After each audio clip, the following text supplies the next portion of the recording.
about billions of pounds of taxpayer money that has been squandered on asylum hotels because of what has been described as a failed, chaotic and expensive system. Now, joining us in the studio, James Rampton. I always like to hear James' view on things like this.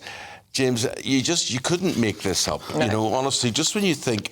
I honestly despair at the way this country is run, and we're going down the tubes. That makes me more depressed than the clock situation, I have to say. So billions of pounds wasted on hotels for migrants, for instance. Yeah. Get it off your chest. Well, absolutely. I share your incandescent rage about it. It's just extraordinary. Over the past 10 years, the costs have gone up from 4.5 billion to 15.3 billion.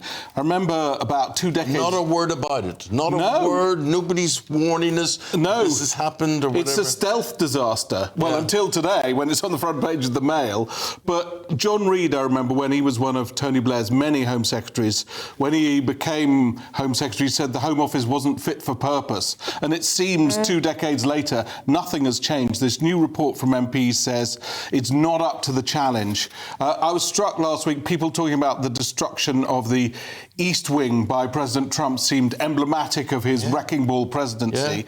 But the government's failures on immigration are similarly symbolic of the disastrous time that they're having. You know, we may talk about Kabatu, who... bizarrely and totally inexplicably was waved goodbye on Friday by HMP Chelmsford. But these sort of calamities keep afflicting the government. And you think, you know, what else can happen? Well, I'll tell you what else can happen. So your man gets released, whatever, out of prison, and Lammy acts all tough, and we're going to have an investigation, an inquiry, where he won't have an inquiry about other things, but they'll have an inquiry at the drop of a hat on this. And then the prisons go, oh, no, nothing to do with us. We don't want to be looked into and examined, because this could cost us 45 minutes more processing a prisoner out of jail. I mean, how blooming... I understand what the prisons are really saying is, we don't have any money, what are you making us do more work for? But that is their job. That is their job, to make sure that people are incarcerated and not allowed to be freed unnecessarily. And that the rest of us feel safe. Bizarrely, the man was apprehended about half a mile from where I live yesterday, and not that I felt threatened by him, but we knew he was in the area, and that does make you slightly uneasy. And apparently, he went back to the prison to say, what should I do? There were reports he went back 5 times to the desk. He was wandering around for an hour and a half, and they said, oh, the train station's over there. It's completely bizarre. If they have one job, the prison officers, it's to keep us safe, and they manifestly failed on that. And to watch the statement from the victim's father was heartbreaking. He said he only found out that he had disappeared after reporters knocked on his door. He went down to HMP Chelmsford and he said he got a very frosty response. It's absolutely outrageous. Have you had a random call lately from a strange number, maybe trying to sell you something or even scam you? If so, your info could be out there. That's because of data brokers, shady companies that scrape the internet for your personal details and sell them to marketers or even scammers. These days, scammers can even use AI to mimic your friends' voices and trick you into sending money. It's not just annoying. Data brokers often target vulnerable people with high-interest loans or sketchy offers. But there is a solution. Incogni, the sponsor of this video. Incogni contacts data brokers on your behalf and requests your info be deleted from their databases. And because your data can keep popping up, Incogni keeps sending removal requests to make sure it stays gone. They've just launched a new unlimited plan with custom removals. If you find your info on a weird website, just send them the link and their privacy team will work to get it taken down. Getting started is easy. Hit the link in the description, create your account and let Incogni handle the rest. It's risk-free for 30 days and you'll get 60% off an annual plan with the code GBNews. Take back control of your data with Incogni. Can we come back to the Home Office story and this £46 million that the Home Office has owed but hasn't attempted to recoup, we understand. This is from 2 contracts. So it does lead to the question, doesn't it? Well, where else is our taxpayer money being wasted? Where else is money being squandered? Because this is just 2 contracts. Yeah, it's true. It does make you wonder. There's a lot of media focus on the moment at the government's attempt to recoup the money from the company that Michelle Mone was associated with, and that's very headline-grabbing, and lots of people will say that's a very good thing. But you're right. All these things are going under the radar. The amount of wastage that happens in government would make, if I had any hair, it would all fall out. You see, this is why I can't stand listening to people like Rachel Reeves about saying the expenditure and our commitments to this, and we need to keep the spending up and whatever. I say I could walk into the Treasury Department now immediately and say, give me those first 10 files. No, yes, forget it. Absolutely. Are you trying to tell me you couldn't save money in the government? Well, I would love to see you as Chancellor, Eamonn, for a start. You would be superb. But you're right. There's an awful lot that seems to just disappear. A bit like, we've been hearing 60% of water disappears through leakage from the Victorian pipes.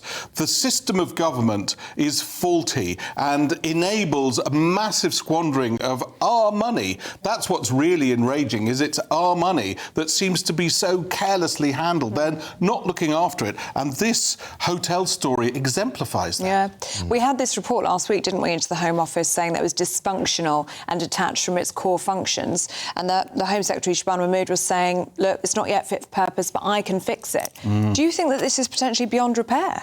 Well, possibly. I mean, they say it's the worst job in government, the Home Office, because whatever you do, you get grief from either side. And I think she is making a difference. She's certainly tough on immigration. She's making all the right noises on that. Is it just hot air, though? Well, it's early days. She's only been Home Secretary for a few weeks. But Labour is hemorrhaging votes to reform at the moment, according to the polls. They have to do something about it, or they're going to be wiped out. All those red wall seats will fall to reform, and the 180-seat majority that Starmer enjoyed just a year ago, just over a year ago, will be wiped out. So they've got to do something about it. And he'll be wiped out with it. He will. And I think the longer things go on, the more inept he's seen to be. He is a people pleaser. He travels around the world kissing everybody's backside, but not leading anything. It's very funny. He is much more highly regarded abroad.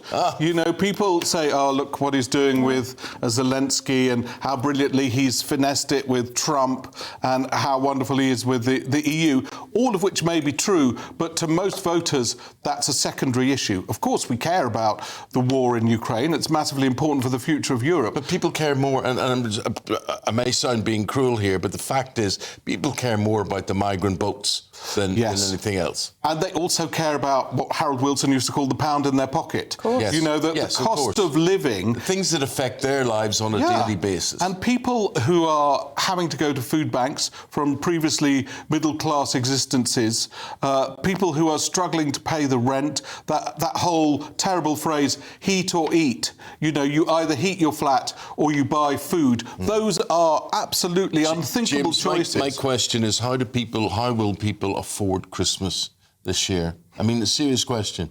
I don't know. I mean, it's traditionally the best time of the year for the family. Families always make an effort to splash out, but then get into debt for the next few months because they're so keen for their children to have the most memorable time. But I agree, Eamonn, that is a looming crisis, and it will really sharpen people's minds about the way that Labour is failing on the economy. OK. And the budget's, a month away? Yeah. 26th November. Good luck with that. Well, look, good luck with you. Stay on with us. We're going to try and get some feedback as to what James is saying. If you agree, disagree, have your say, right? It's all about having your say, and we will reflect that if you get in touch with us. Well, the Home Office has given us this statement saying the government is furious about the number of illegal migrants in this country and in hotels. That is why we will close every single asylum hotel, saving the taxpayer billions of pounds. We have already taken action, closing hotels, slashing asylum costs by nearly £1 billion and exploring the use of military bases and disused properties. So who's going to have their local military base transformed? I mean, this is all nonsense. All these statements, they mean Who would be happy to absolutely see nothing. that? Yeah. Because, again, James, forgive me for bringing you back in here. Quite happy. But, you know, if there's an old RAF base beside you or whatever, and someone says, right, we're going to move 2,000 migrants into that, does the local community accept that? I don't think so.